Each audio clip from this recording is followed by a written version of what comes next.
श्रीमन नारायण आने वाले 15 दिसंबर 2025 में पौष महीने की कृष्ण पक्ष की एकादशी आ रही है। इसे सफला एकादशी कहते हैं। इस एकादशी में ऐसा क्या क्या करना चाहिए, भगवान की पूजा में हम लोग क्या क्या कर सकते हैं, इस पर हम चर्चा करते हैं। सफला एकादशी की कथा कैसे है? तो सफला एकादशी की कथा आती है कि एक चंपावती नामक एक नगरी थी जिसका राजा महिष्मत था। उसके 5 पुत्र थे। उसका सबसे बड़ा बेटा चरित्रहीन था। उसके इस दुर्व्यवहार के कारण राजा बहुत दुखी थे। वो सबसे दुर्व्यवहार किया करता था। देवताओं की पूजा भी नहीं करता था। देवताओं का अपमान किया करता था। उसका पूजा पाठ में किसी चीज़ में मन नहीं लगता था। सभी प्रकार के गलत कर्म किया करता था।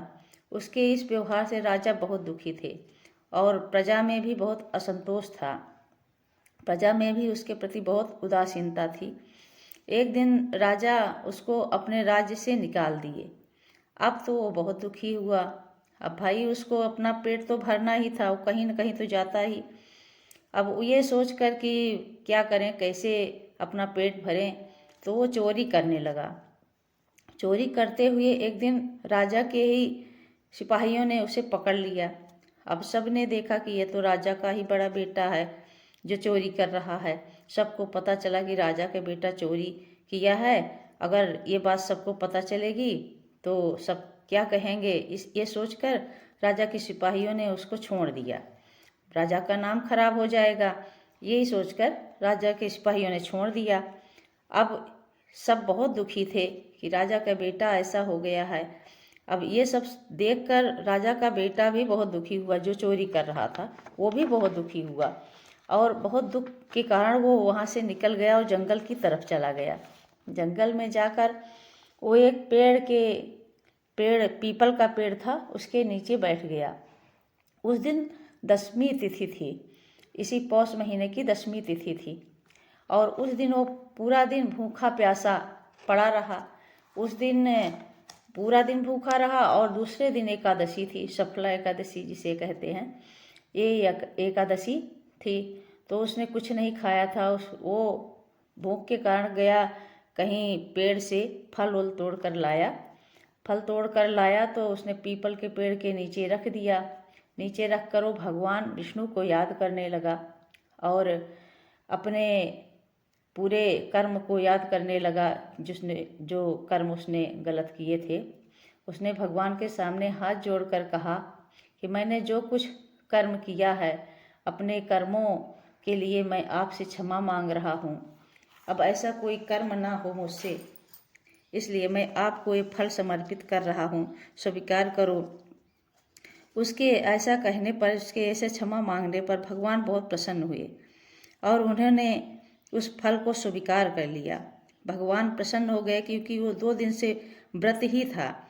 10वीं के दिन भी वो निराजल कुछ नहीं खाया पिया था और एकादशी के दिन भी उसका व्रत हो गया था। तो उस एकादशी के व्रत का फल उसको दिया। तो उसने जब कुछ नहीं खाया तो उसका व्रत भी पूरा हो गया और उसके सारे विकार दूर हो गए। अब उसे पूरी तरह से वो पूजा पाठ करने लगा। जब वो राजा को पता चला कि ये मेरा बेटा बिल्कुल ठीक हो गया है अब पूरी तरह से, तो वो राजा उसको अपने राज्य में ले आए और उसका राजाभिषेक किया। अब वो पूरी तरह से प्रजा का अपने पालन करने लगा, पूजा पाठ करने लगा, सब कुछ वो उसका सही हो गया। तब एकादशी के करने से उसे ऐसा फल मिला।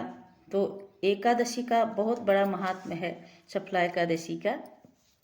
सफला एकादशी के दिन आप सुबह उठकर संकल्प लें और भगवान की पूजा करें। भगवान की पूजा में तुलसी दल भगवान को समर्पित करें, तुलसी दल से भोग लगाएं भगवान को। केले के पेड़ में आप हल्दी मिलाकर जल दें तो मानता है कि इस दिन जो केले के पेड़ में जल में हल्दी मिलाकर जल जो चढ़ाता है, उसके अगर विवाह आदि में देर हो रही है तो ये समस्या दूर हो जाती है। केसर से मिलाकर भगवान को भोग समर्पित करें तो आपके घर में सुख समृद्धि बनी रहेगी। आपके घर में निगेटिविटी जो घर में है वो सब दूर हो जाएगी। इसलिए एकादशी में ये सब जरूर करें, भगवान की पूजा पाठ करें, गीता का पाठ करें। पौष महीने में गीता का पाठ करना भी बहुत अच्छा होता है। गीता का पाठ करें और अपना पूरा नियम से पूजा करें, नियम से फलाहार करें। एक टाइम जो फलाहार का नियम है वो फलाहार करें और एकादशी का व्रत करें नियम से, तो पूरा फल आपको मिलेगा। श्रीमन नारायण। राधे राधे। हरे कृष्णा।